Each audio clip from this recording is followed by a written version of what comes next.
Senhoras e senhores, bom dia. Solicitamos a todos ocuparem seus lugares e a gentileza de desligarem seus aparelhos celulares ou mantê-los em modo silencioso. Sejam bem-vindos à cerimônia de lançamento do projeto Vozes da Classe Média.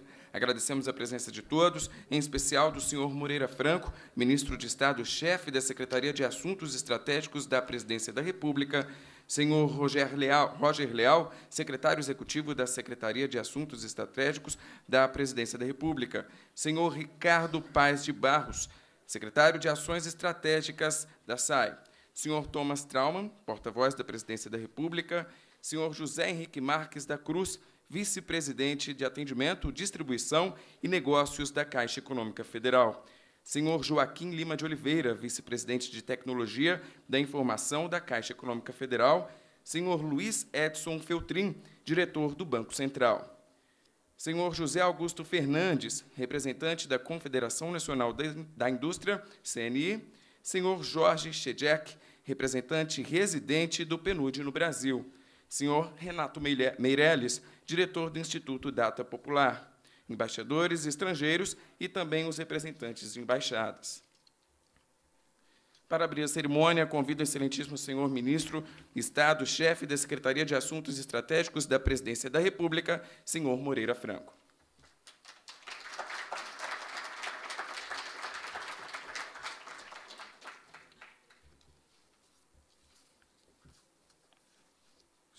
Excelentíssimos senhores embaixadores, meu prezado companheiro, amigo, fluminense, carioca, José Henrique Marques da Cruz, que é o vice-presidente da Caixa Econômica Federal, uma parceira nossa nesse projeto, meu querido amigo,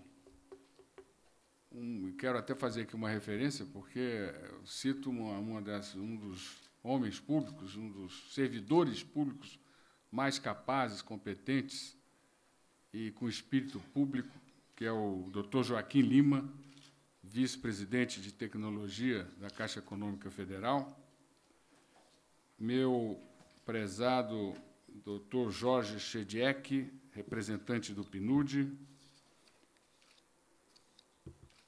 senhores membros do Conselho de Desenvolvimento Econômico e Social, senhor José Augusto Fernandes, representante da CNI, parceiro nosso nesse projeto, minhas senhoras, meus senhores, gostaria de citar aqui, na pessoa do Ricardo Paes de Barros e do Renato Meirelles, toda a equipe da SAI que trabalha nesse projeto. Para nós é mais um passo que estamos dando no sentido de conhecermos melhor o nosso país. E mais do que conhecer melhor o nosso país, saber da natureza, da profundidade, da extensão e do tamanho do desafio que os dirigentes brasileiros, liderados pela presidenta Dilma Rousseff, têm que enfrentar nos próximos anos. Nós tivemos, nos últimos 10 anos, 35 milhões de pessoas entrando para a classe média. Em 2002, 38% da população compunha a classe média brasileira. Em 2012, somos 53% da população. Os senhores que aqui estão sabem do tamanho desta empreitada, desta realização, desse esforço de mobilidade, de transformação, de garantia de direitos ao cidadão. A pobreza no Brasil, nesse período, caiu de 27% da população brasileira em 2002 para menos de 15% em 2012. Saímos de 27% em 2002, 27%, para menos de 15% em 2012. A extrema pobreza, que é um dos desafios do governo, ela passou de 10% da população para menos de 5% da população. Os números não variam, mas certamente dentro de muito pouco tempo vamos ter um número definitivo, mas em torno de 18 milhões de empregos foram criados nesse período. 18 milhões de empregos. E exatamente esses 18 milhões de empregos formais, uma política correta, adequada, corajosa de salário mínimo, que deu ganhos reais acima da inflação aos trabalhadores brasileiros, a determinação do presidente Lula de, pela primeira vez na nossa história de política econômica, ele resolveu acreditar que era possível crescer e distribuir. Até então, a política econômica brasileira, com maior ou menor escala, ela acreditava, ela partia do pressuposto de que primeiro era preciso crescer o bolo para depois dividir. Foi com a ascensão do presidente Lula à presidência da República que nós conseguimos colocar em funcionamento uma orientação de política econômica nova, e isso fez com que nós pudéssemos efetivamente contribuir para que o aumento da renda, a diminuição da desigualdade, muito mais do que as políticas sociais, se juntaram para permitir essa grande mobilidade. A classe média brasileira, no ano passado, colocou mais de R$ 1 trilhão no mercado de consumo brasileiro. R$ 1 trilhão. Creio até que é bem maior do que o PIB de muitos países desenvolvidos. Nós, se fôssemos pegar a classe média brasileira como um país, pela sua capacidade de consumo, ela já estaria no G20. E se conseguirmos, e aí é o grande desafio de toda a equipe de governo, liderada pela presidente Dilma, se nós conseguirmos manter políticas que efetivamente garantam a consolidação deste imenso número de brasileiros e a possibilidade permanente de sua ascensão, daqui a 10 anos ela estará entre o G8, a classe média brasileira, pela capacidade de consumo. Então, os senhores vejam, as senhoras vejam, que é um ativo fundamental para o futuro do país. E esse ativo tem que ser conhecido. E conhecido para que as políticas econômicas e sociais elas tenham foco, elas possam efetivamente atender à diversidade que hoje é a grande marca de quem, no passado, lutava pela sobrevivência e poderia ser vista como um todo, e que hoje já luta para garantir uma vida digna para os seus filhos, uma vida melhor, para ter dinheiro, para ter um padrão de vida adequado. Ou seja, ela hoje busca o protagonismo. Por isso, esse projeto, nós precisamos conhecer. E aqui está uma pessoa que é jornalista, mas se dedicou a estudar, a conhecer, sabe o que é, da importância que tem você conhecer efetivamente um fato para compreendê-lo e dar seguimento a ele, que é o Thomas Trauman. Nós estamos fazendo um projeto grande e, evidentemente, contando com a parceria de pessoas que têm interesse em conhecer, interesse para o seu negócio, não só interesse do ponto de vista público, político, social, mas interesse para o seu negócio, como a Caixa Econômica, por exemplo.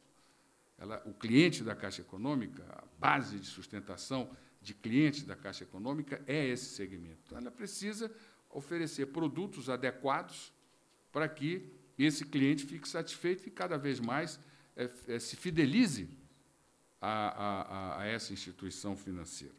Então, nós vamos pegar 28 pesquisas, estudá-las detalhadamente, pesquisas realizadas pela CNI-IBOP, pelo IPEA, pelo IBGE, pelo Data Popular, que é um instituto especializado nisso, dados da SAI, dados do DIEESE. E essas pesquisas foram analisadas por técnicos, por profissionais adequados, municiados do instrumental científico para tal, com o objetivo de responder algumas perguntas. A primeira delas é quem são, quais são e por que são o que nós podemos chamar aqui das múltiplas faces da classe média brasileira. Ou seja, nós precisamos saber e entender da diversidade, para que nós possamos respeitar a diversidade. Nós precisamos saber de onde vem a classe média brasileira, para que nós possamos começar a desenhar tendências para onde ela vai e ajudar para que ela vá, efetivamente. Aonde a classe média mais cresceu, para que as políticas públicas elas possam atender de maneira adequada e não experimental as pessoas que precisam crescer também, garantir as que cresceram, que continuem crescendo, e buscar aquelas que precisam de apoio, de qualificação, de política social, para que possam continuar crescendo, para que possam entrar nesse novo universo. Nós entendemos que a diferença não é ruim. A diferença não é ruim. As pessoas são diferentes. O ser humano é diferente. As pessoas querem praticar a diferença. O que é ruim é a desigualdade. O que é injusto é a desigualdade. O que nós temos que combater é a desigualdade. Mas a diferença, não. Por isso, nós precisamos saber como se comporta o cidadão da classe média brasileira.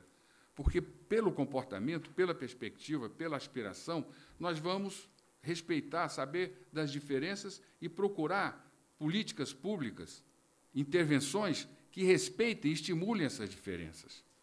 Afinal de contas, alguns valores que a classe média brasileira tem e que nós precisamos estimular é a necessidade da igualdade de oportunidades. Eles precisam da igualdade de oportunidades. Eles não vão querer viver numa sociedade em que as oportunidades só existem para uns e não para todos. Eles precisam, a classe média brasileira quer a diversidade de oportunidades. Quem é rico pode começar uma faculdade de Direito e lá perceber que não é bem aquilo, coisa e tal, sai no terceiro ano e faz uma universidade de jornalista e será um brilhante jornalista porque está fazendo aquilo que ele quer. Mas isso é um direito de todo ser humano. As pessoas se realizam, trabalham mais, têm mais competência, se dedicam mais ao que fazem, produzem com mais qualidade quando estão fazendo aquilo que gostam, aquilo que querem, aquilo que sabem. Por isso, é necessário que, na política pública, o valor da diversidade de oportunidade seja um compromisso das propostas dela. Não tem cabimento, por exemplo, num processo de qualificação profissional, a oferta de cursos ela seja limitada. Então, o setor faz aquilo e se enquadra e vai viver infeliz na vida e vai produzir mal. Ou não faz nada. Nós precisamos, permanentemente, sobretudo com a juventude, garantir que essas oportunidades atendam à tendência das pessoas, à vontade, à capacidade de trabalho, de dedicação, de entusiasmo, de criatividade. Para isso, nós precisamos saber dessas diferenças. Nós precisamos saber como a classe média utiliza os serviços públicos. E nós temos muitas informações, e vocês vão ver, quando a parte técnica começar, que a avaliação que a classe média faz hoje dos serviços de saúde, de educação, e certamente de telefonia, é muito ruim. ela paga. E ela não reclama de ter que pagar. Ela reclama de estar pagando e estar recebendo um serviço ruim. Ela reclama de estar pagando imposto e ela ter que pagar o seu curso de qualificação para obter e se garantir empregos que deem remuneração adequadas ao que elas querem. Isso a gente sabe, mas nós precisamos saber mais. Nós precisamos saber como é que elas percebem, o que é que elas querem, para que a ação do setor público não seja uma ação ao léu, não seja uma tentativa de inventar, ou seja, em última instância, nós precisamos entender, aqueles que se dedicam à atividade pública, que o cidadão, a sociedade, não é cobaia. O preço que se paga por aplicar uma política experimental, às vezes, é muito alto e se perde muito tempo. E a única maneira de se aplicar, formular políticas adequadas e aplicar adequadamente essas políticas para as pessoas nos seus grupos que precisam é quando se conhece, quando se tem pesquisado. E aí nós avançamos nesse estudo dessas 28 pesquisas para saber e procurar saber, e iniciar uma linha de estudo sobre o que a classe média pensa, o que quer, o que querem, quais as necessidades, quais os receios, quais os sonhos, que valores, além da igualdade de oportunidades, da diversidade de oportunidades e, certamente, da meritocracia como um valor fundamental da sociedade inteira, ela precisa. A classe média brasileira, ela não tem pai médico, ela não tem pai jornalista, ela não tem pai advogado. Ela está construindo a sua história. Então, vocês já vão receber esse estudo hoje.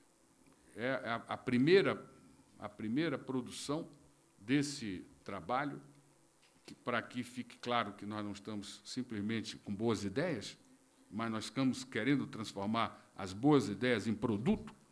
O primeiro resultado, a primeira análise dessas 28 pesquisas, vocês já estão recebendo aí.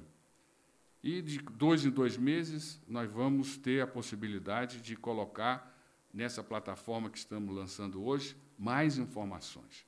Além disso, além dessas pesquisas, do acompanhamento das pesquisas que serão feitas pelo Data Popular, pela CNI, Ibope, pelo IPEA, pelo DIESE, pelo IBGE, nós vamos também fazer 2 pesquisas, uma pesquisa qualitativa e uma pesquisa quantitativa.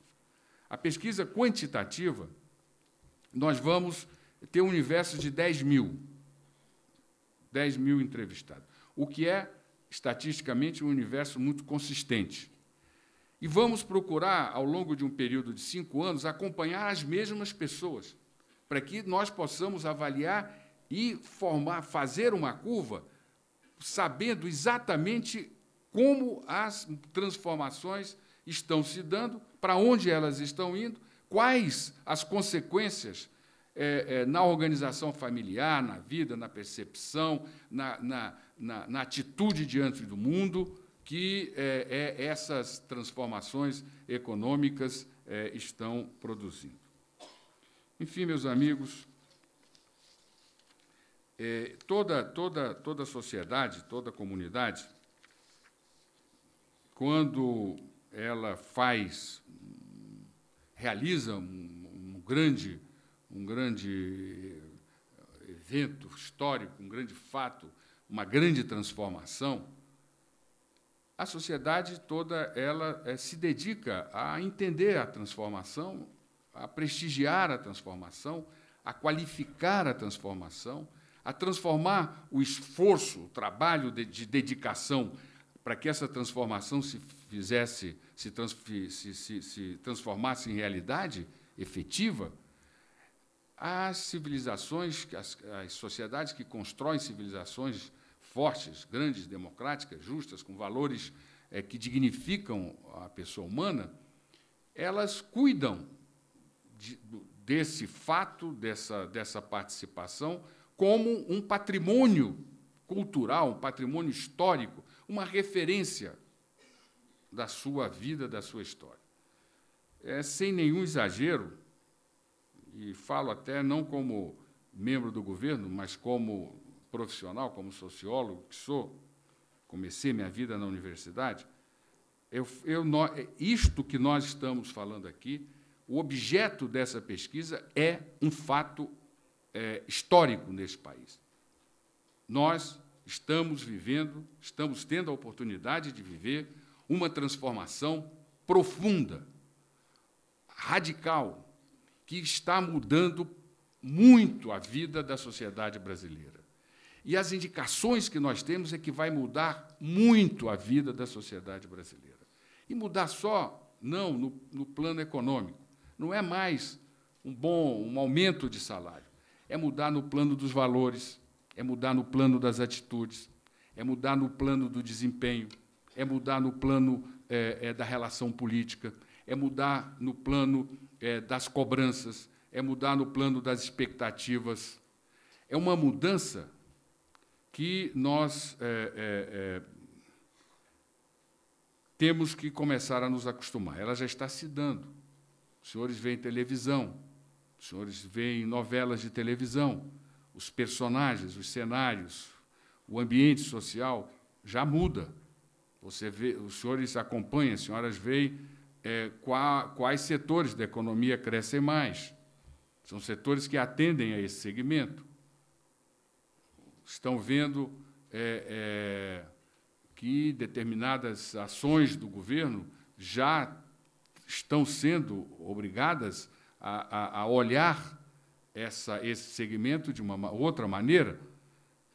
Ele, cada vez mais, deixa de ser objeto de política social para ser objeto de política econômica. E isso é uma transformação, em termos de políticas públicas, radical. Não é mais política social, assistência social, que vai garantir a mais da maioria da população brasileira, que antes estava na pobreza e na extrema pobreza, a capacidade de crescer, de se afirmar e de se desenvolver. Nós temos que ter políticas econômicas que elas não vejam só o BNDES, mas que elas vejam também a educação financeira, que elas vejam o crédito, que elas vejam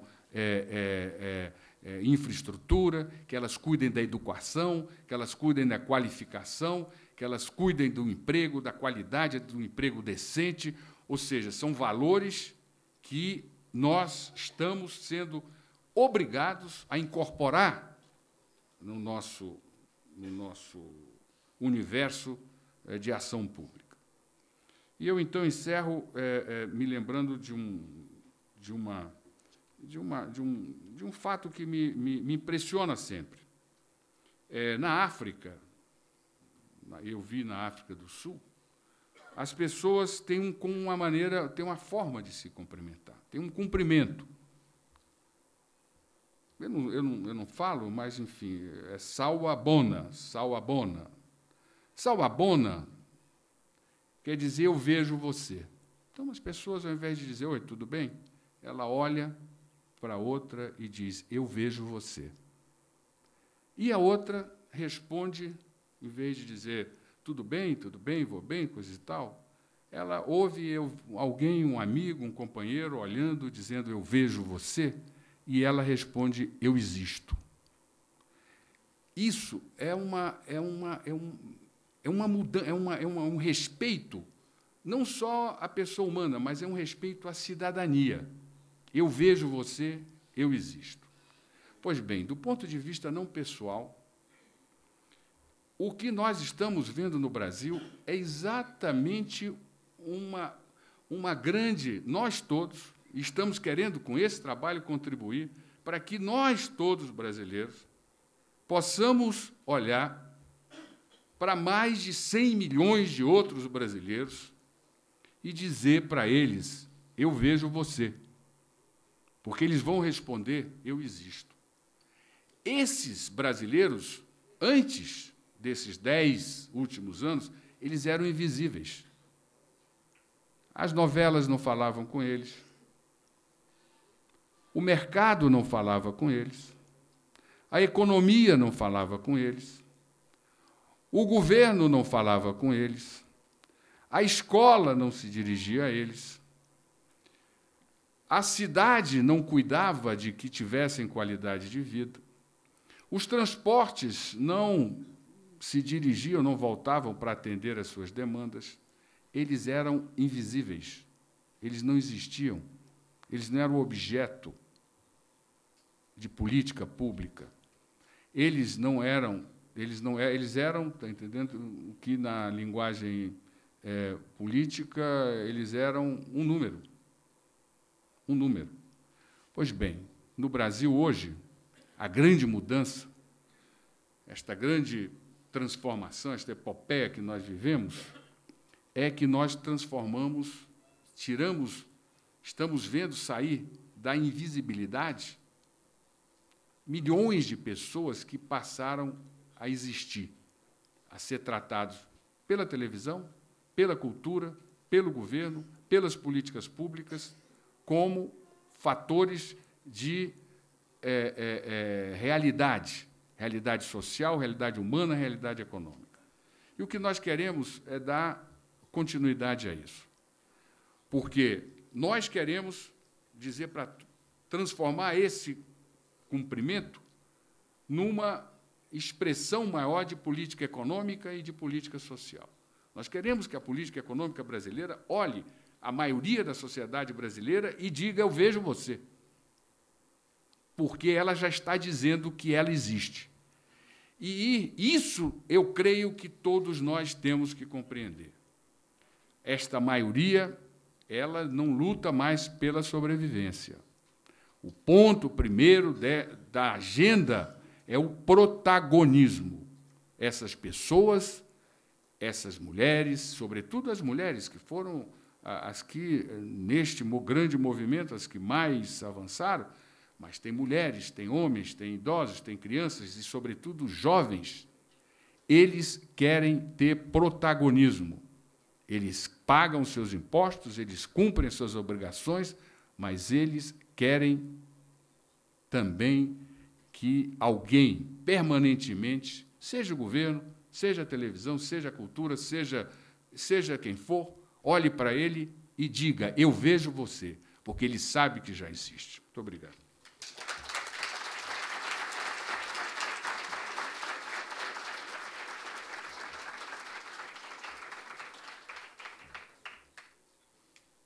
Assistiremos agora ao vídeo institucional do projeto Vozes da Classe Média.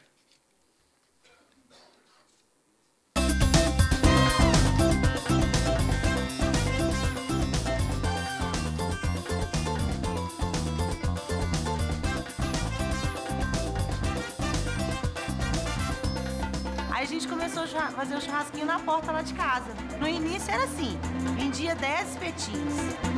Aí cada dia que passava aumentava mais e mais. Você ter dinheiro, ter liberdade, ter o direito de comprar as coisas. Hoje em dia você trabalha com todos os seus direitos, né? Ser mais reconhecida, você tem mais valor. Hoje a gente está acabando de pagar o carro. Hoje tem computador em casa, né? Tem mais luxo, tem mais conforto. As crianças estão numa escola melhor. Eu trabalhava 5 dias por semana e o dinheiro não dava para fazer a feira. Aí eu pensei o que era que eu fazia para mudar. Daí eu comecei a plantar uns canteirinhos de verdura. Depois eu comecei a crescer a plantação. E mudou muito na minha vida, mudou muita coisa. Eu já comprei uma parabólica, tenho essa motinha que fui sempre crescendo aos poucos. Meu filho é um garoto inteligente e eu estou trabalhando e tentando juntar um dinheirinho para futuramente eu poder pagar uma faculdade para ele. Eu sou brasileiro, sou casado, eu tenho 4 filhos, eu sou feitor de obras. Eu coordeno carpinteiro, armador, pedreiros, serventes. É uma emoção muito grande a hora que você chega na obra de manhã, você envergando um uniforme, o nome de uma empresa, um símbolo de uma cidade. A qualidade de vida melhorou 100%, coisas que a gente só comprava uma vez por mês, agora come-se quase todo dia. Meus sonhos, o primeiro deles, me tornar um mestre de obra, que é aumentando o meu ganho, aumenta a qualidade de vida da família. O segundo e mais importante de todos mesmo é ver minhas crianças todas formadas. Eu sempre tive vontade de voltar a estudar, e eu não voltava porque não tinha jeito, né? E aí de bordadeira passei a ser costureira. Porém, eu fazia uma pequena parte, que é a modelagem e a montagem das peças.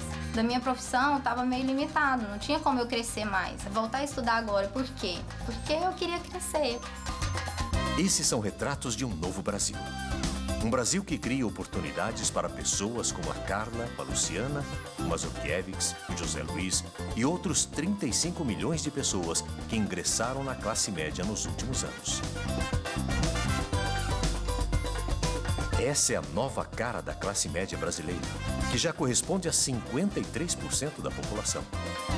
Uma classe que tem características próprias e que tem muito a dizer sobre seus interesses, necessidades e expectativas de serviços públicos, como qualificação profissional, crédito produtivo, educação, saúde, saneamento, segurança e muito mais. Essas mudanças vão além das estatísticas e já fazem parte da vida de cada brasileiro, que agora tem mais oportunidade de crescer e de realizar seus projetos para melhorar de vida. No curso superior, no primeiro negócio ou no emprego com carteira assinada, na viagem com a família, nas compras do supermercado ou do carro próprio, na reforma da casa ou na primeira casa própria. A classe média mostra sua força na construção de um país melhor. Vozes da classe média, porque é ouvindo a população que se constroem políticas públicas adequadas. Nós somos capazes. Eu quero, eu posso, eu consigo.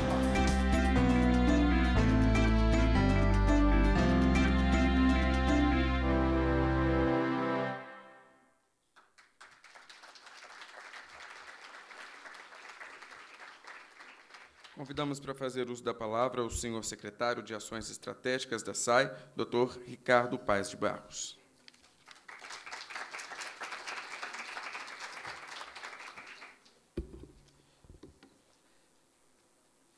Bom dia, ministro. Bom dia a todos. Bem-vindos. Como o ministro colocou, e esse pequeno filme mostra, a nossa classe média é o resultado de uma profunda e histórica transformação na sociedade brasileira. O que eu vou fazer aqui é um pouco relembrar a gente sobre essa transformação. Na sequência, a Diana e o Renato vão falar um pouco sobre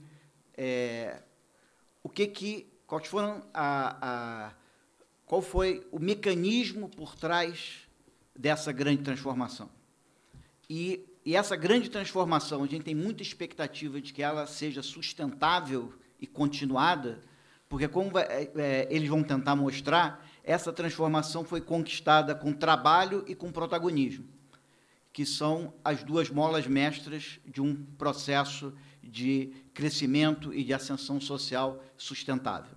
Então, eu vou começar relembrando esse fantástico processo de crescimento com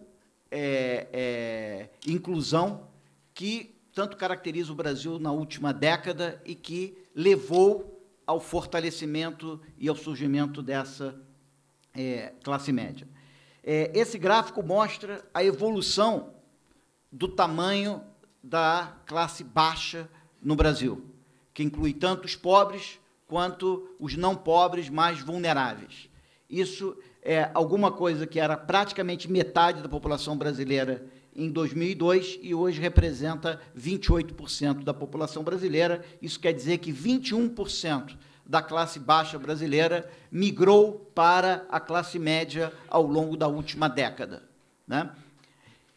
Isso é quase 40, dado que a população brasileira são 20 milhões, são 200 milhões de pessoas, isso representa quase 40 milhões de pessoas migrando para a classe média.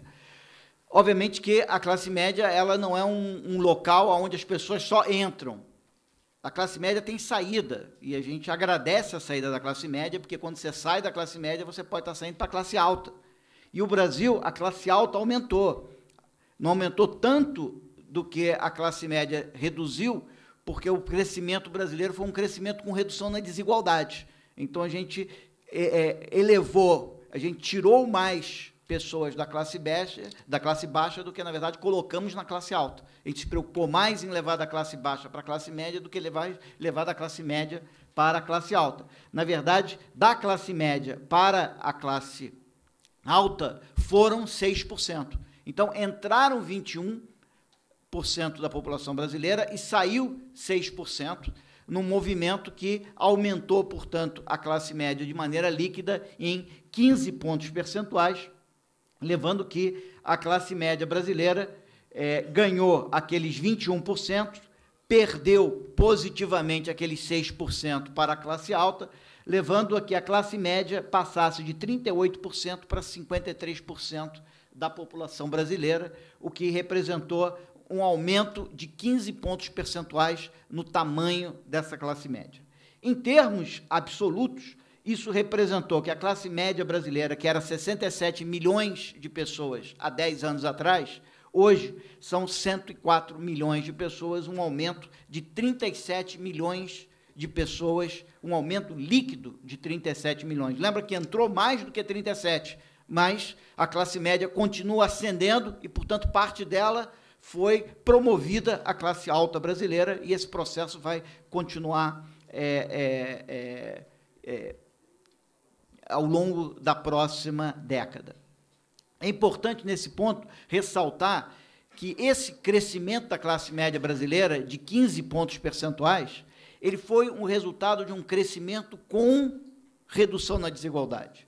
Se nós tivéssemos tido o mesmo crescimento sem redução na desigualdade, a nossa classe média, que cresceu 15 pontos percentuais, teria crescido apenas 1/3, teria crescido apenas 5 pontos percentuais. Ou seja, 2/3 do avanço da nossa classe média, na verdade, se deve à redução na desigualdade. Tanto é que a gente tem uma previsão de que em 2022, se nós continuarmos com o mesmo processo de crescimento inclusivo que a gente tem tido, nossa classe média vai chegar a 57%. Só tem que, se a gente crescer à mesma velocidade, sem redução na desigualdade, a classe média vai ficar parada. Ou seja, é muito importante, como o ministro colocou, a redução da desigualdade, porque a classe média, o fortalecimento da classe média depende dessa redução na desigualdade. Esse crescimento de 37 milhões, evidentemente que parte dele é o crescimento populacional do Brasil, e parte dele é o ganho de participação da classe média.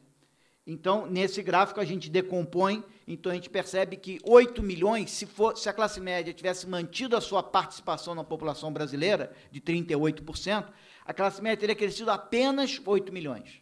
E ela cresceu, na verdade, 37 milhões, porque 29 milhões foram incorporados à classe média por um aumento da participação da classe média na população brasileira. Bom, a classe média brasileira, tendo 104 milhões de pessoas, se a classe média brasileira fosse um país, ele seria o 12º país mais populoso do mundo, logo abaixo do México. Tá certo? Isso mostra a dimensão da nossa classe média. Dada essa dimensão, dada a importância da classe média, é hoje necessário que a gente desenhe políticas públicas adequadas às suas necessidades. A gente costuma dizer que uma política pública muito efetiva, ela é autodestrutiva, no seguinte sentido: se você faz uma política pública que ela é muito efetiva para resolver um problema, ela, depois que você resolveu o problema, ela deixa de ser útil, porque ela resolveu o problema que ela se propunha a resolver. E, portanto, num país igual ao Brasil, onde você está produzindo transformações sociais a uma velocidade muito alta, a política pública tem que se modificar a uma velocidade muito alta, porque, na verdade, os problemas e as necessidades vão se modificando. Aquela necessidade que um extremamente pobre tinha há 10 anos atrás não é mais a mesma necessidade que agora ele, classe média, tem hoje. E, portanto, a política pública tem que se modificar à mesma velocidade que ela causa transformações na sociedade. E esse é o grande desafio hoje para a política pública brasileira, se manter atualizada com seus próprios feitos. E, portanto, nós precisamos desenhar as políticas públicas e, para isso, nós precisamos conhecer e escutar os interesses, visões, percepções, valores, atitudes, receios e anseios dessa classe média. Para isso, a SAI, em parceria com a Caixa e com o PNUD, criaram esse projeto chamado Vozes da Classe Média, que busca exatamente identificar o que a classe média necessita e espera das políticas públicas brasileiras. Mas o que significa escutar as vozes da classe média? O ministro colocou isso com bastante clareza, eu vou repetir muito rapidamente. Em primeiro lugar, saber as faces da classe média, quem são essas pessoas, né? Um dos resultados fantásticos é de que quase que 80% dos novos membros da classe média, na verdade, são negros. Então, você tem, na verdade, uma crescente diversificação da classe média brasileira. Em segundo lugar, significa a gente documentar o que essa classe média pensa e o que ela quer. Isso a gente está analisando de duas maneiras. A gente está, de uma maneira, perguntando diretamente para ela e, de outra maneira, observando o comportamento dela. Perguntando, você quer colocar o seu filho na escola pública ou privada? Em segundo lugar, vendo se ela coloca na escola pública e na escola privada.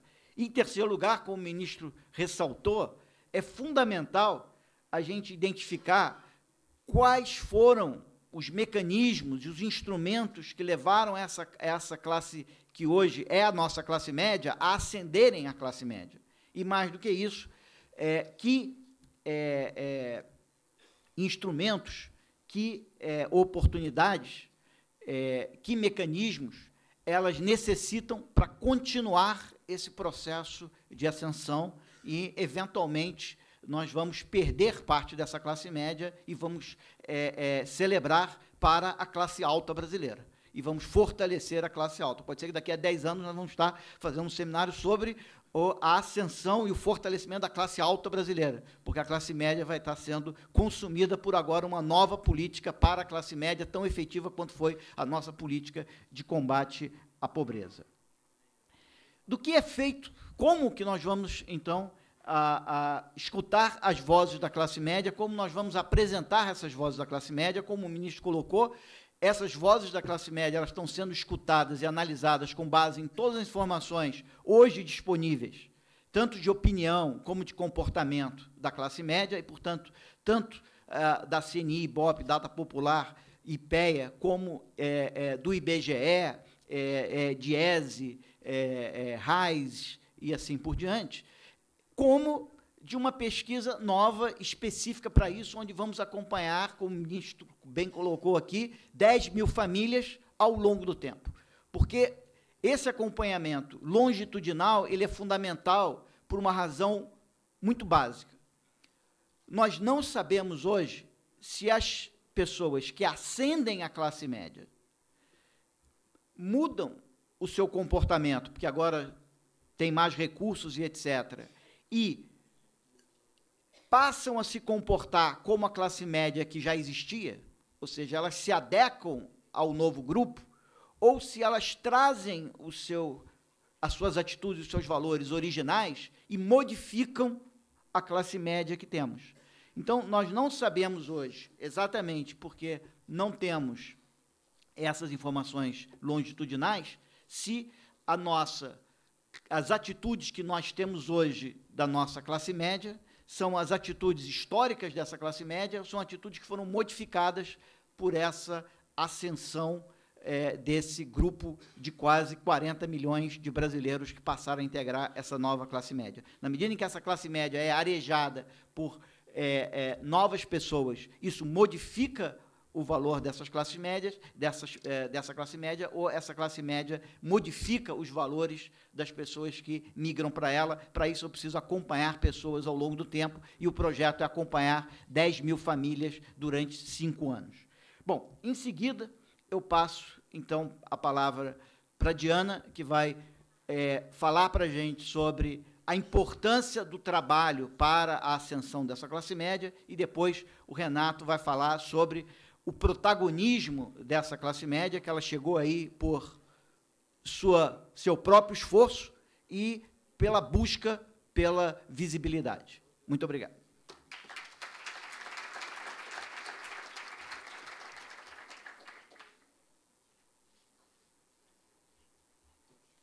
Bom dia a todas e todos. Agradeço a todos os presentes.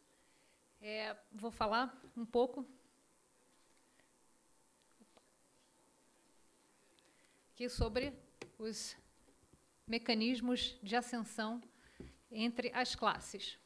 Como a nossa política brasileira já teve muito sucesso em promover pessoas que estavam na pobreza para a classe média, pessoas que estavam na classe baixa para a classe média, eu vou focar especificamente na diferença entre a classe média e a classe alta, porque o que a gente busca agora é complementar essas políticas sociais que trouxeram as pessoas da classe baixa para a classe média com políticas que consigam elevar também as pessoas da classe média para a classe alta.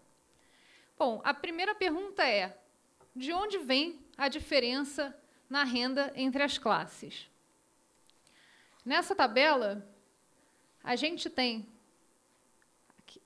Opa, desculpa, eu vou voltar aqui um pouquinho, só para apresentar a diferença enorme que tem ainda de renda familiar per capita média em cada classe.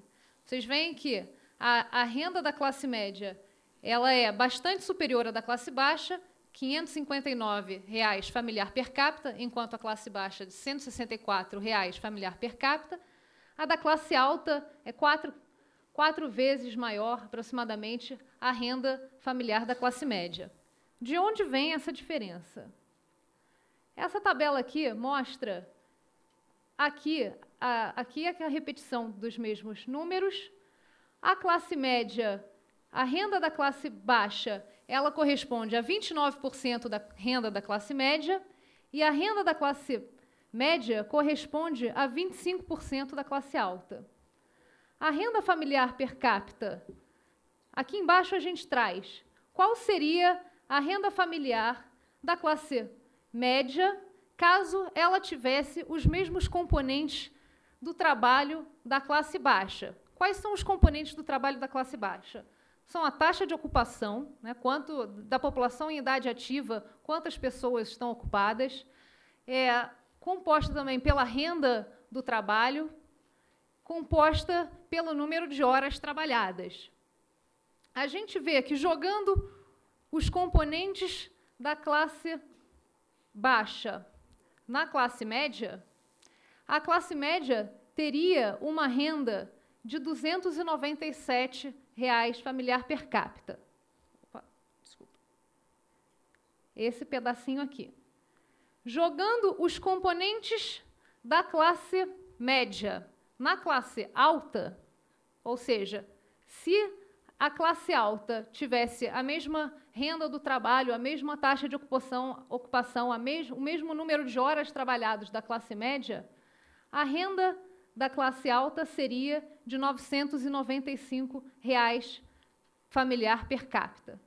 Isso mostra o peso do trabalho como um fator determinante na renda familiar das três classes. Aqui a gente tem a contribuição de cada um deles.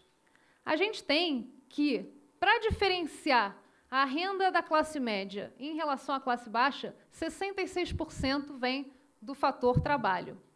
Para diferenciar a renda da classe alta em relação à renda da classe média, 74% vem desses fatores do trabalho. Ou seja, o trabalho é realmente o principal fator que diferencia essas três classes. Daqui para frente, a gente vai decompor um pouco esses fatores, taxa de ocupação, horas trabalhadas, remuneração, para a gente saber um pouco melhor onde que está a diferença. Aqui ainda mostrando a proporção da renda do trabalho apropriada por cada classe. Essa pizza total representa toda a renda do trabalho no Brasil. Vocês veem que a classe alta ela consome 58% da renda total do trabalho no Brasil. Ou seja, enquanto a classe alta é aproximadamente 20% da população brasileira, em termos de números de pessoas, ela se apropria de 58% da renda do trabalho. Já a classe média, que é 53% da população, ela se apropria somente de 37% da renda do trabalho. E a classe baixa, que é 28%, 5% da renda do trabalho. Aqui eu apresento a renda média mensal em cada classe. tá? A gente vê, novamente, tomando só a renda do trabalho, como que a renda da classe alta é muito maior ainda é muito maior a renda da classe média. Então, vamos ver de onde vem essa diferença. A diferença na renda do trabalho. Quais são as possíveis causas que nós levantamos, né? Eu já falei taxa de ocupação, horas de trabalho, grau de formalização, maior nível educacional. Vamos olhar para a taxa de ocupação. Aqui, a taxa de ocupação entre as classes, a gente vê que a classe média tem uma taxa de ocupação bastante elevada. Ela já está acima da taxa de ocupação da média brasileira. Enquanto a média do Brasil é 63%, na classe média, 65%. Na classe alta, a taxa de ocupação é ainda maior. Mas, ou seja, aumentando a taxa de ocupação da classe média, provavelmente ainda vai aumentar a sua renda, mas ela já, em relação à média brasileira, já está muito bem posicionada. Aqui é aquela mesma pizza, considerando a proporção de ocupados. Então, a gente vê a representatividade da classe média na população ocupada. Essa pizza inteira, então, são todos os ocupados do Brasil. Dentre toda a população ocupada, ou seja, toda a população trabalhadora no Brasil, 57% está na classe média, revelando assim, uma identidade muito forte entre classe média e trabalho. Vamos ver se são as horas de trabalho que explicam a diferença. Bom, nas horas de trabalho, a diferença entre a classe média e a classe alta é muito pequena. A classe média também já trabalha acima da média brasileira, que é de 40 horas. A classe média trabalha, em média, 41 horas semanais, enquanto a classe alta trabalha 42 horas, em média. Então, a gente imagina que não é tanto pelas horas trabalhadas. Quer dizer, a classe média trabalha muito. Não vai ser aumentando tanto o número de horas trabalhadas que a sua renda vai aumentar. Aqui, a gente compara, novamente, aqui a gente olha para a proporção de ocupados, de horas trabalhadas no Brasil, quanto que a classe média representa de todas as horas trabalhadas no Brasil, 57%. Coincidentemente, com sua mesma representatividade no total de ocupados. Será que essa diferença se deve a um maior grau de formalização? A gente vê que a classe média também já teve muito êxito em se colocar no trabalho formal. Ou seja, já foi um grande avanço para o Brasil colocar essas pessoas para dentro do mercado. Esses 18 milhões de empregos formais que o ministro citou no seu discurso, em grande medida foram ocupados por essas pessoas que entraram na classe média. Mas, como vocês podem ver, na classe alta, o grau de formalização é de 71%. Então, embora a classe média já esteja bastante formalizada, já esteja acima da média brasileira, tem ainda um espaço considerável para crescer pelo grau de formalização. Aqui a gente mostra a proporção de trabalhadores formais. A gente já vê que a classe média representa quase 60% do total de trabalhadores formais no Brasil. Bom, o último fator que nós consideramos aqui foi o nível educacional. Bom, e aqui a diferença muito grande ainda da classe média para a classe alta. Em anos de estudo, a classe alta tem 50% a mais do que a classe média. Enquanto a classe média está com 8 anos de estudo, em média, que é a média do Brasil, a classe alta tem 12 anos de estudo, em média. Então, essa, na verdade, é a maior das diferenças que nós examinamos entre as duas classes. Então, nós intuímos que taxa de ocupação, grau de formalização são muito importantes, mas a educação parece ser um fator decisivo para explicar a diferença na renda entre a classe média e a classe alta. Bom, dado esse peso tão grande da educação, vamos ver como que a classe média, o que a classe média pensa sobre o retorno da educação. Como que as diferentes classes percebem o valor da educação. Aqui é um resultado da pesquisa de opinião que a CNI Ibope nos ofereceram, nós fizemos a tabulação para as nossas 3 classes e nós vemos que a classe média ela já tem uma percepção diferenciada em relação à classe baixa do retorno da educação para o desenvolvimento do país. Isso aqui é o percentual de pessoas que considera que a educação é um fator muito importante para o desenvolvimento do país. Vocês veem que 62% da população considera a educação um fator muito importante. Acima da classe baixa, mas ainda aquém da classe alta. Mas um fator mais curioso, que nos causou mais espanto, foi quando nós olhamos para a percepção do retorno privado da educação. O quanto que as pessoas acham que a educação traz de retorno para elas mesmas. Aqui nós nos surpreendemos, tanto porque o percentual de pessoas que têm a percepção da educação como um fator que contribui para a renda é menor do que o percentual de pessoas que percebem a educação como um fator que contribui para o desenvolvimento do país, de 62 para 58, como uma ausência na diferença da percepção do retorno da educação da classe baixa para a classe média. Mesmo com o maior número de anos de estudo da classe média, que traz para a classe média uma renda maior em relação à classe baixa, mesmo assim, ela ainda não consegue perceber, de forma diferente da classe baixa, um retorno da educação para si mesma. Aqui, nós temos ainda muitas perguntas para responder. Será que elas não estão percebendo o retorno? Será que elas não estão percebendo um ambiente meritocrático? Elas acham que não adianta elas estudarem? O que importa são as relações? Ou será que elas são míopes? Elas não estão percebendo que, na verdade, a educação traz, sim, um retorno para elas? Então, são perguntas, especulações, são direções que nós precisamos responder.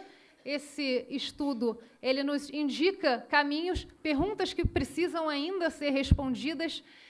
E aí nós, então, vamos complementar com as pesquisas, nossas pesquisas quantitativas, com perguntas novas, que ainda precisam ser respondidas, e também com as nossas pesquisas qualitativas, buscando entender melhor o porquê desses resultados que nos parecem um pouco espantosos.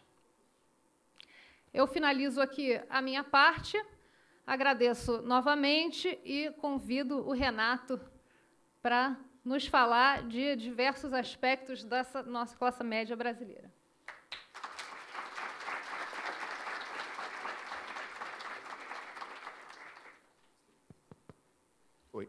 Oi. Tudo bem, pessoal? Eu tinha me programado para falar aqui, assim, certinho, mas eu achei que eu não consigo.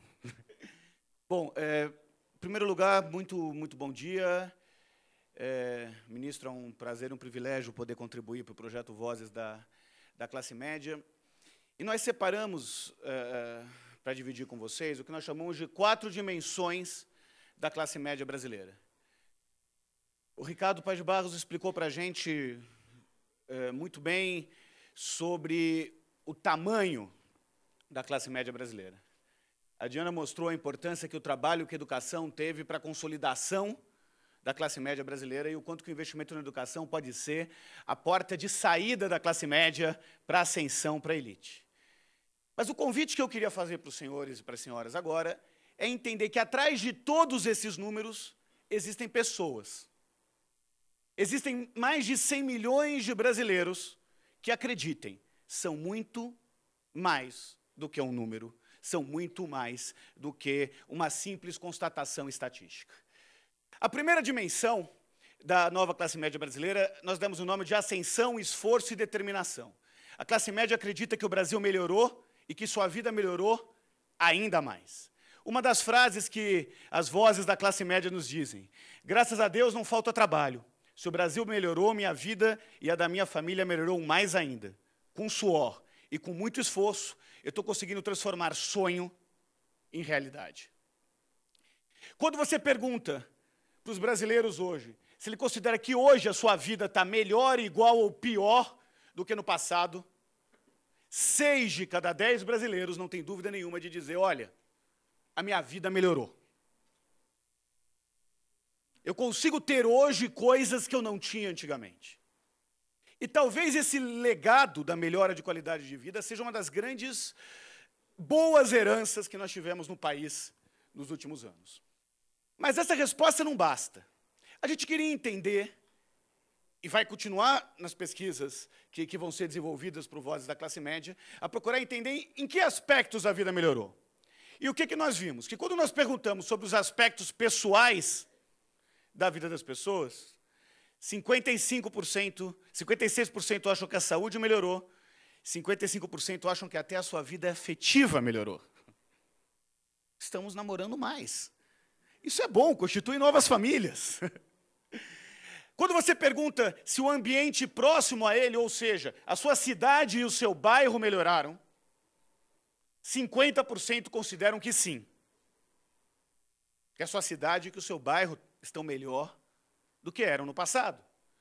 46% acham que, do ponto de vista de aspectos econômicos, 46% na média está melhor, a sua vida financeira e a sua vida profissional. Apenas 9% da classe média acha que a sua vida financeira está pior. Apenas 10% da classe média acha que a sua vida profissional está pior do que no passado. E depois vem o Brasil melhorou e o mundo melhorou. O que é importante nós entendermos disso? Que as pessoas acham que quanto mais próximo estão os aspectos de melhora de vida dele, maior a relação com a melhora de vida. Que a melhora de vida está diretamente vinculada a um esforço próprio, a um suor próprio nisso. Bom, o segundo ponto tem a ver com consumo e qualidade de vida. O que nós vimos?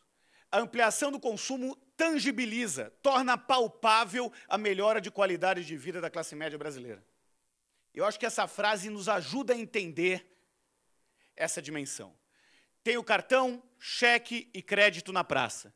Comprei uma máquina de lavar que me tirou do tanque, e as 2 horas a mais de sono que eu ganhei comprando uma moto e não tendo que pegar ônibus, eu perco pensando em como vou conseguir pagar tudo isso.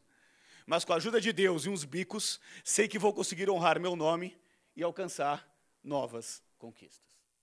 Eu estou dizendo isso porque muitas vezes, do ponto de vista de política pública, a dimensão do consumo é subestimada.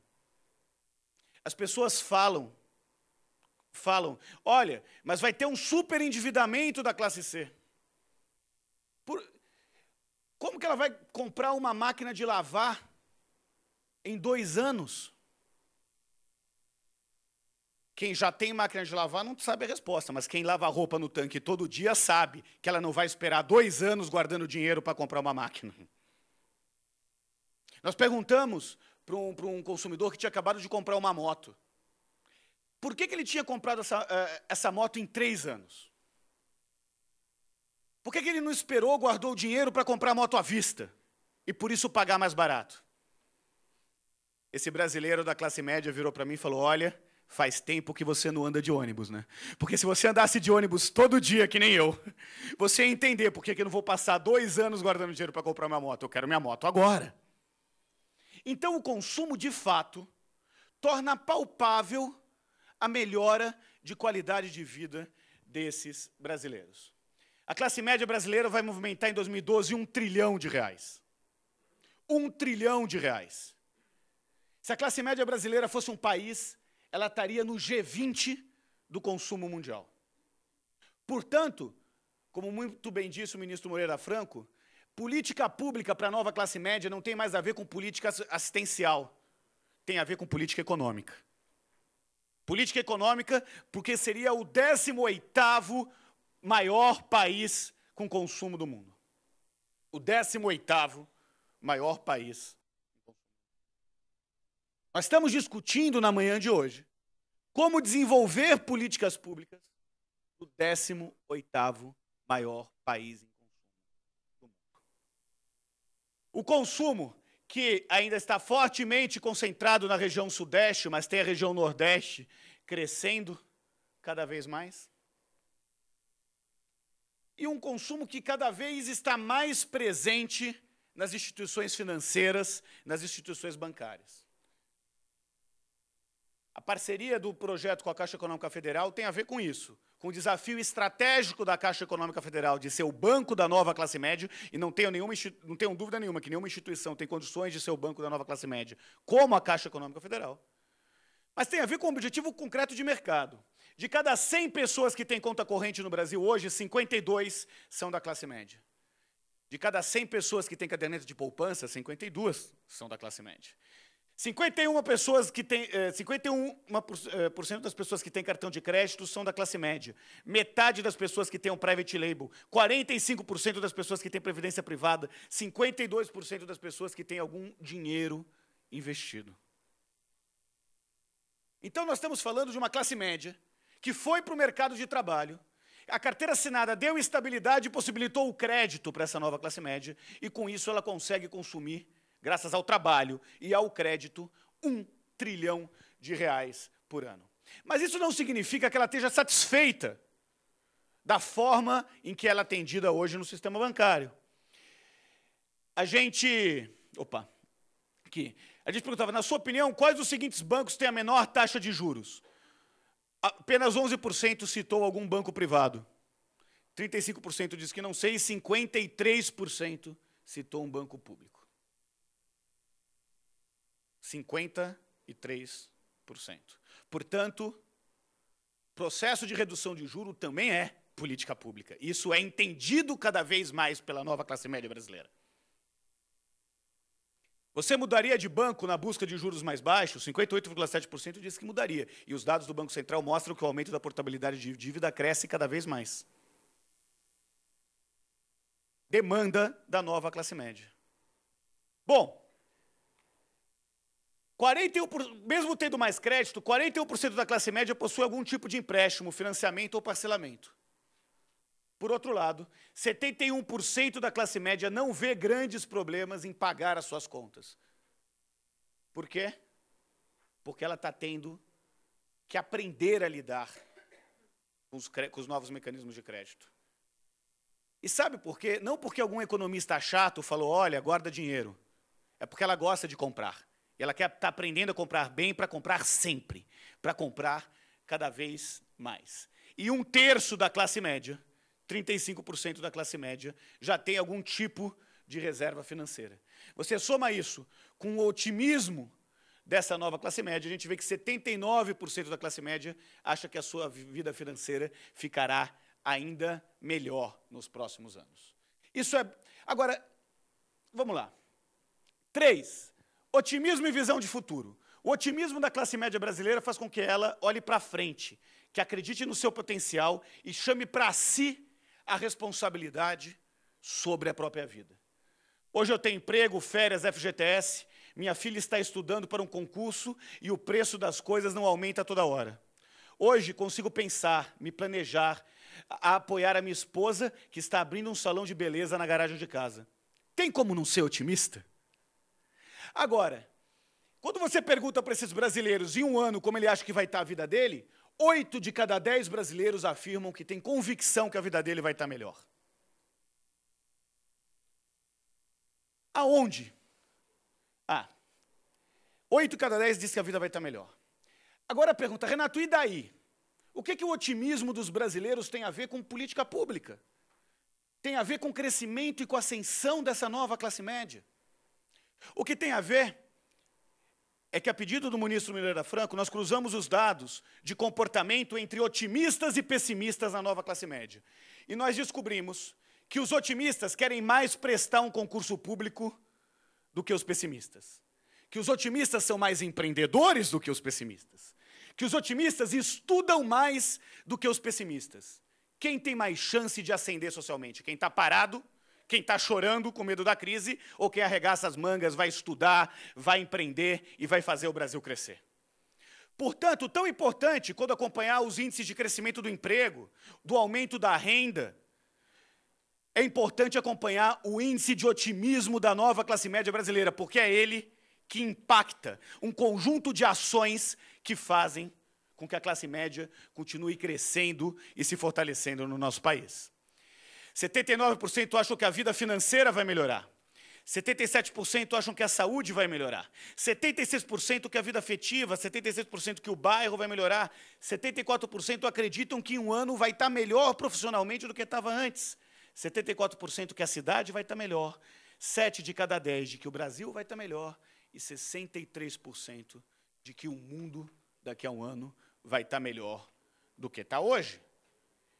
E para concluir, senhores, vamos falar do que talvez seja o mais importante aspecto da nova classe média brasileira com relação às políticas públicas. A gente viu que o Brasil reduziu suas desigualdades e a classe média está cada dia mais exigente. Descobre aos poucos que, ao pagar imposto, se torna um consumidor de serviços públicos. E vai exigir cada vez mais das 3 esferas do governo, municipal, estadual e federal, a mesma qualidade que ele exige quando vai comprar um produto no supermercado, quando vai fazer uma viagem aérea, que ele exige da iniciativa privada. Eu aprendi muito na escola, na vida e na internet. Eu estou empregado e pago meus impostos. Eu pago meus impostos na fonte e em tudo que compro.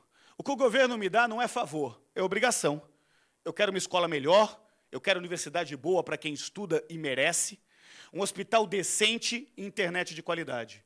Hoje, eu sei que do mesmo jeito que posso exigir qualidade de uma empresa, eu posso exigir qualidade do governo. E é esse o grande desafio de políticas públicas. Lidar para o consumidor que não topa mais ser coadjuvante das políticas públicas. Um consumidor, um cidadão que cada vez mais quer ser protagonista dessas políticas públicas. Quando a gente perguntou o ranking dos principais problemas do Brasil, na pesquisa da CNI, 53% afirmou que era a saúde, 32% a segurança pública, 28% a educação, drogas, corrupção, desemprego, fome e miséria. Esse cidadão da nova classe média brasileira é cada vez mais exigente com relação às políticas públicas. Agora, 45% da classe média acredita que os impostos são elevados. Portanto, o processo de redução de impostos não é simplesmente algo para aquecer a economia, é uma demanda de política pública dessa nova classe média brasileira que o governo tem acompanhado de perto. 62% da classe média acredita que a baixa qualidade do ensino vai prejudicar o desenvolvimento do Brasil. E os mesmos 62% acreditam que a classe média avalia que a qualidade do atendimento nas repartições públicas é baixa ou muito baixa. Depois que o cidadão foi atendido num convênio médico privado, não topa mais passar 3 horas na fila do SUS. É disso que nós estamos falando. É de uma mudança de mentalidade dos novos protagonistas da sociedade brasileira. Quem são esses novos protagonistas? Nós vimos que a contribuição das mulheres na massa de renda, para o crescimento da massa de renda da classe média, foi de 76%. Das pessoas do Nordeste foi de 123%, contra os 57% do crescimento da média da massa de renda no Brasil. Os negros passaram a contribuir mais para a massa de renda da nova classe média do que os brancos. Então, quando você pega os negros, as mulheres, as pessoas do Nordeste, eles passam a ser novos agentes, novos protagonistas dessa política pública. E eu queria chamar a atenção, para encerrar, em dois aspectos importantes que têm que estar no horizonte próximo do desenvolvimento de políticas públicas. Em primeiro lugar, a importância da mulher. Na classe média, na última década, as mulheres da classe média cresceram em 13%. As mulheres em idade de trabalho, de 16 a 60 anos na classe média, cresceu 19%. O número de mulheres com carteira assinada cresceu 59% na nova classe média brasileira. Isso significa que é fundo de garantia, isso significa que é demanda por creche. Isso significa que nunca foi tão importante você ter eletrodomésticos dentro de casa que diminuem. Porque o homem se acomodou, né? Não é que a mulher foi trabalhar, mas o homem não foi lavar roupa. E a mulher da nova classe média foi acumulando cada vez mais novas funções. O segundo aspecto, além de entender o protagonismo feminino, é entender o protagonismo do jovem. Enquanto na elite, para cada R$100 que um pai da elite ganha, um filho ganha R$20, para cada R$100 que um pai da classe média ganha, um filho ganha R$71.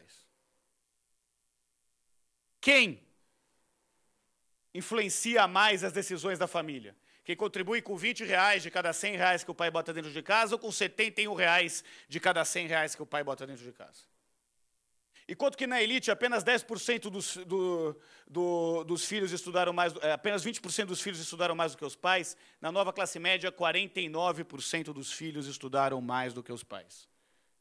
É a primeira geração de universitários na família da nova classe média. E a gente sabe que eles vão ter filhos e vão cobrar cada vez mais a qualidade da escola pública. Então, senhores, o recado que fica é que a classe média que surgiu nos últimos 10 anos ganhou visibilidade. E graças ao projeto Vozes da classe média vai ganhar uma voz. Mais do que nunca, é a classe média a protagonista desse novo Brasil.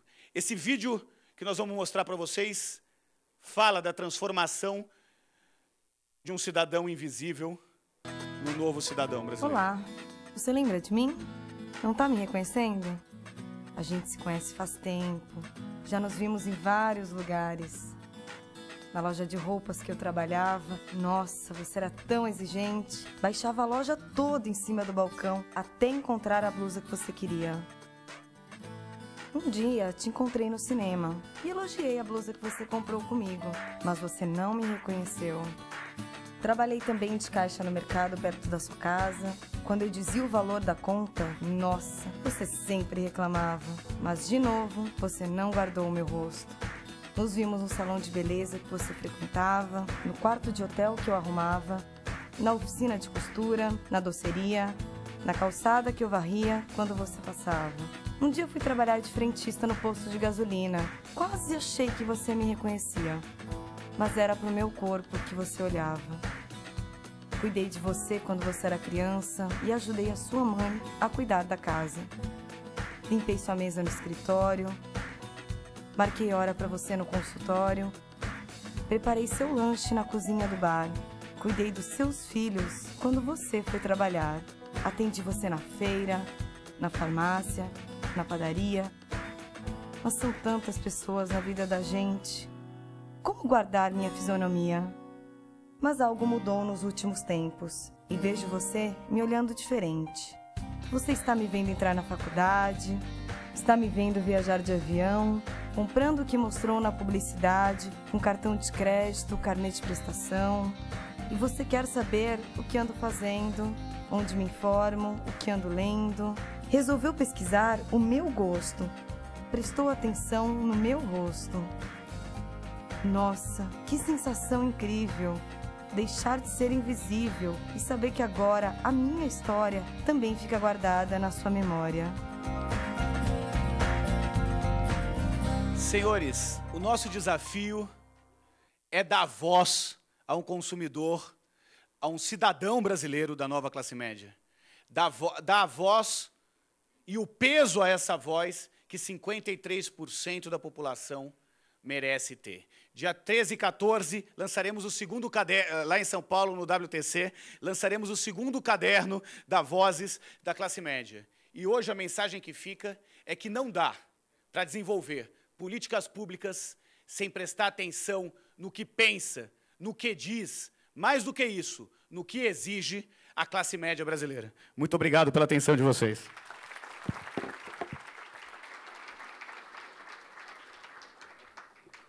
Ouviremos neste momento o representante da Confederação Nacional da Indústria, senhor José Augusto Coelho Fernandes.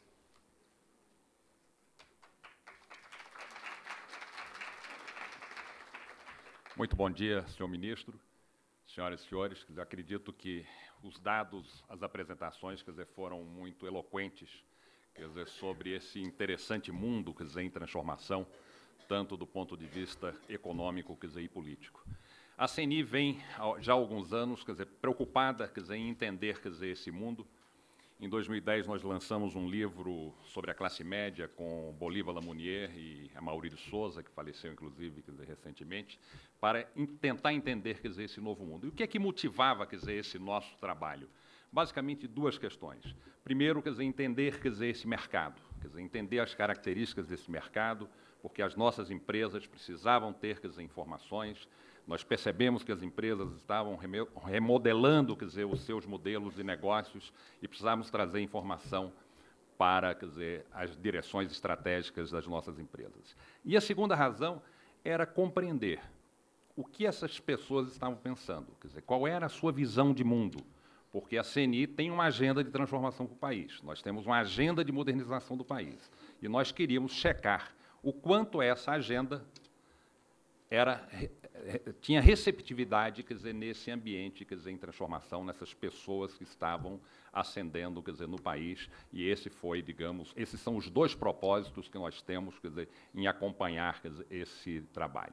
E aí eu descubro que existe almoço grátis, porque nós fazemos as nossas pesquisas, quer dizer, para a população, e aqui a equipe do Ricardo debruça nesses números, né, trabalha eles, e ele vai nos dar muito mais informação do que nós temos. Então, esse, digamos, é um resultado bastante interessante, quer dizer, dessa parceria que a CNI está fazendo, quer dizer, com a SAI. Então, nós, em nome da CNI, eu gostaria de cumprimentar a SAI por essa iniciativa e dizer que estamos juntos nesse trabalho. Muito obrigado.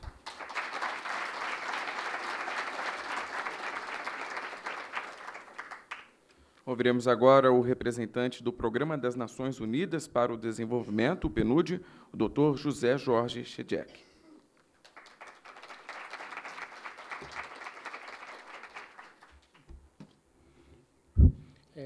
Senhor Ministro, autoridades, embaixadores, colegas, parceiros, o Brasil virou nos últimos anos um exemplo a nível mundial de sucesso das políticas sociais. Nossa administradora dizia há um tempo à presidenta Dilma que um dos principais assuntos que temos relativo à nossa cooperação com o Brasil é a demanda que temos de outros países de conhecer mais das práticas, das políticas do Brasil.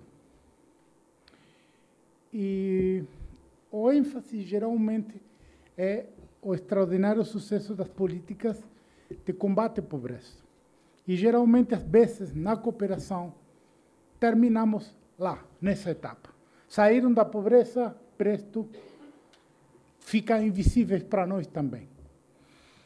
E uma razão de nosso interesse nesta parceria é que, primeiro, o resultado desse sucesso de combate à pobreza no Brasil é a emergência desta nova classe média, a 18ª economia do mundo. Ao mesmo tempo, essa nova classe média também está emergindo em muitos outros países, afortunadamente, emulando o modelo brasileiro de política econômica e de política social inclusiva. E esse novo grupo, no mundo que está virando de classe média, gera, como disseram muito bem, um novo pacote de demandas de política pública, política econômica, política social, resposta do setor privado, etc. Então, para nós, no PNUD, mantendo esse interesse de conhecer melhor a experiência brasileira para compartilharmos com outros países do mundo, foi de muito interesse para nós ficar associados com esta iniciativa. Ao mesmo tempo, o Brasil tem características muito especiais no sentido de virar análises em política pública, tornar análises em política pública. De fato, estamos muito orgulhosos que muitas análises que fizemos com pessoas como Ricardo Paes de Barros nos anos 90, princípios deste século, foram os que geraram muitas das políticas sociais que deram tão bons resultados. O Brasil tem, então, essa capacidade analítica e essa capacidade de virar análise em política pública. Então, nesse sentido, e a dimensão brasileira da nossa parceria é apoiar essa melhora da qualidade da compreensão da classe média brasileira para adaptar essas políticas públicas a essa nova realidade. e, obviamente, nos interessa também compartilharmos essa experiência a nível global. E fazemos isso com uma plena confiança que, assim como o Brasil foi e é esse extraordinário exemplo de luta contra a pobreza. E não podemos esquecer que a presidenta, lembrando o que hoje não falamos muito, esse setor debaixo do gráfico, o Brasil tem assumido um compromisso de eliminar a pobreza absoluta para o ano 2015. Poucos países têm assumido esse nível de compromisso, de comprometimento com objetivos assim. E então, essa nova política do Brasil, aí mantendo o combate à pobreza extrema e calibrando as políticas públicas e também a resposta do setor privado, da sociedade civil, dos fornecedores a esta nova realidade da classe média, vai ser novamente outra revolução, estou seguro, na próxima década, neste grande país. Então, muito obrigado desde a comunidade internacional pelo exemplo do Brasil e confirmamos nosso interesse em manter, aprofundar esta parceria para os próximos anos. Muito obrigado.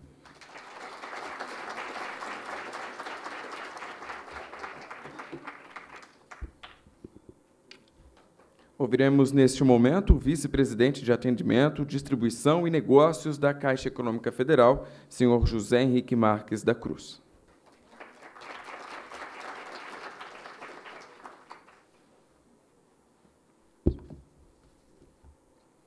Bom dia a todos e a todas. Queria cumprimentar o ministro de Estado, Moreira Franco, registrar aqui que eu estou representando a Caixa, mas particularmente o presidente Jorge Hereda, que estaria presente, pediu que trouxesse um abraço e não está presente por uma demanda de agenda da Presidência da República, mas que também registro que ele pediu para colocar aqui, que ele acompanha pessoalmente toda essa parceria e a importante trabalho que a SAI vem fazendo em prol do desenvolvimento do país. Queria cumprimentar todos os presentes e também registrar a presença da Beth, né, nossa diretora de desenvolvimento empresarial, e em nome dela cumprimentar todas as mulheres, que têm um viés importante na nova classe média. E a Beth, ministro, ela é a responsável na Caixa, direta por desenvolver a estratégia empresarial junto com todas as nossas áreas, em prol de produtos e serviços adequados a essa nova classe média que estamos hoje aqui conhecendo cada vez mais, né? Todos esses números que o Renato, o Ricardo e a Diana nos trouxeram, traz para a Caixa dois viés de pensamento. Um, olhando para o retrovisor, né? O Renato falou aqui das políticas públicas que foram implementadas nos últimos anos, e a Caixa tem, olhando para o retrovisor, um grande orgulho de ter participado ativamente, já que somos o principal agente de política pública do governo, e vemos que essas políticas públicas literalmente trouxeram desenvolvimento e criaram, realmente, uma condição diferenciada para a população. A Caixa participa, como eu disse, de todas as políticas públicas do governo, é o principal agente. Eu posso registrar duas aqui, que para nós, com certeza, fez uma grande diferença, nós, brasileiros, o programa Bolsa Família, né, que tem 13 milhões de pessoas no programa, mas que nós vemos uma saída do programa ativa. As pessoas que entraram no programa nos anos passados já saíram do programa ascendendo a nova classe média. E outra, o Minha Casa Minha Vida, o projeto Minha Casa Minha Vida, lançado no governo Lula e a presidenta Dilma Rousseff capitaneando aí o programa em continuidade. Nós, na primeira fase, financiamos mais de 1 milhão de casas e agora, na segunda fase do programa, também estamos chegando a outros 1 milhão de casas financiadas. Isso gera emprego, gera renda, com certeza contribuiu muito para esses números apresentados aqui. Olhamos para o retrovisor e temos orgulho disso. Mas, olhando para o farol, né, o Renato nos trouxe aqui uma necessidade, que não é mais a política pública. Nós temos que rever o nosso posicionamento e, na política pública, incluir política econômica, né, para que essa classe média realmente se sustente. E a Caixa ela tem, no seu planejamento estratégico, a visão de ser o banco da nova classe média. Nós temos isso como foco principal das nossas ações, né? Um dos focos principais. A Caixa, trazendo rapidamente aqui em números, está presente em todos os municípios brasileiros, nos 5.565 municípios. Temos mais de 3.000 agências, 25.000 correspondentes bancários, mais de 12.000 loterias. Temos 65 milhões de clientes, ministros. 45 milhões de poupança, caderneta de poupança. Então, são números realmente pomposos, né, e que mostram o que o Renato nos trouxe, né? A Caixa está presente e próxima da população. Mas, mais do que isso, nós estamos protagonizando algumas ações agora que vão ao encontro de tudo que nós estamos estudando juntos. Eu vou citar aqui, podia citar milhares de coisas aqui, muitas coisas, mas eu vou me ater a duas coisas que eu acho que são fundamentais. Um dos estudos que a gente viu junto com a Secretaria é que essa nova classe média, ela não tinha uma visão de poupança, não é, muito forte, não é, Renato? Foi um dos estudos que a gente viu. Ela precisava do crédito, como você trouxe, e tudo mais. Mas, com isso, nós fizemos e criamos, ministro, foi em junho e implementamos em julho, a poupança Caixa Fácil, que já é um produto adequado a isso, a esse público. O que essa poupança traz? Ela traz a condição de abertura em qualquer correspondente bancário. Então, a Caixa tem 25.000 correspondentes em todo o país, em qualquer loteria, que é onde a classe média tem um primeiro contato com os produtos bancários, né? Já que nós temos aí 47% com acesso a crédito, acesso a serviços bancários na classe E, né? E 63% na classe D. Ou seja, nós temos que chegar nessa população, e a loteria da Caixa e o correspondente bancário da Caixa é um caminho fundamental. Lançamos isso em julho, esse produto já adequado. Antes de julho, nós abrimos, em média, 400.000 cadernetas de poupanças por mês, para ver a força que a Caixa tem em relação a esse produto, né? Que nós já estamos chegando a 170 bilhões desse saldo, temos mais de 35% do mercado de poupança. Depois que lançamos esse produto, ministro, nós passamos a abrir 600.000 cadernetas de poupança por mês. Então, foram mais 200.000 cadernetas de poupança abertas por conta de um produto adequado a essa classe média, mais desburocratizado, né, menos documento necessário, e lá na loteria, lá no correspondente, que é onde nós precisamos que esteja, internet. Então, nós fizemos todo esse movimento, né? E o segundo viés, que é, para nós hoje, principal item estratégico da empresa, é o lançamento em abril do programa Caixa Melhor Crédito, que é a diminuição da taxa de juros, né, que todos vocês vêm acompanhando, que nós vimos capitaneando, né, no mercado, diminuindo taxas de juros, melhorando os produtos. Com isso, dois dados, né? Nós estamos crescendo em pessoa jurídica a nossa carteira, 62% nos últimos meses, e o mercado 15%. E na pessoa física nós estamos crescendo 51%, o mercado 13%. Então, é uma coisa inquestionável. E esta semana nós lançamos, só para concluir, também pensando nesse público, mostrando que nós fazemos muito mais do que crédito, nós estamos buscando o caminho de sustentabilidade, né? Não é o crédito pelo crédito, é o crédito com acesso ao consumo para melhorar a vida. Então, nós lançamos nessa semana, segunda-feira, o crédito com pausa. O que é isso? É pensar na população, na família, na empresa.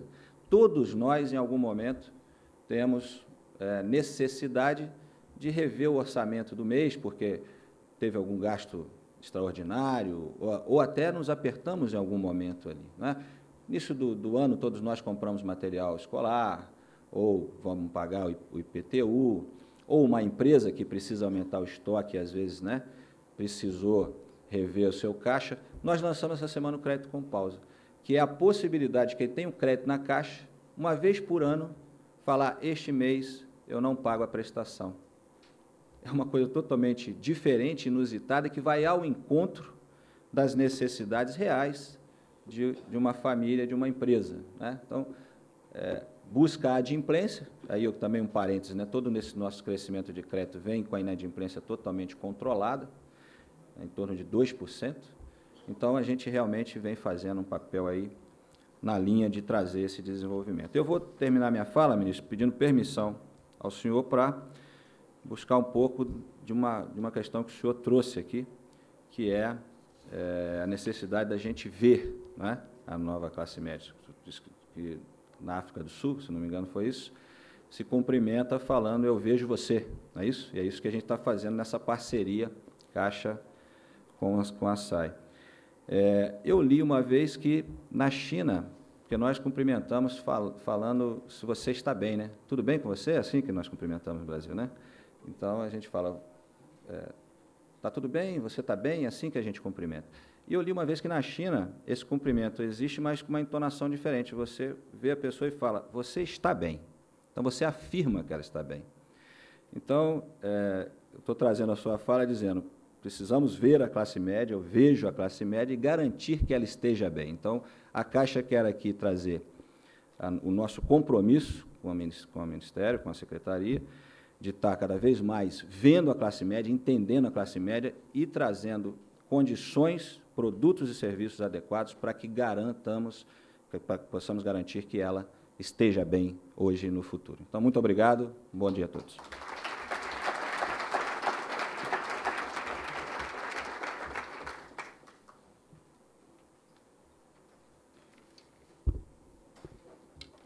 Agradecemos a presença de todos e convidamos para o coquetel que será servido no hall de entrada do auditório. Está encerrada a cerimônia.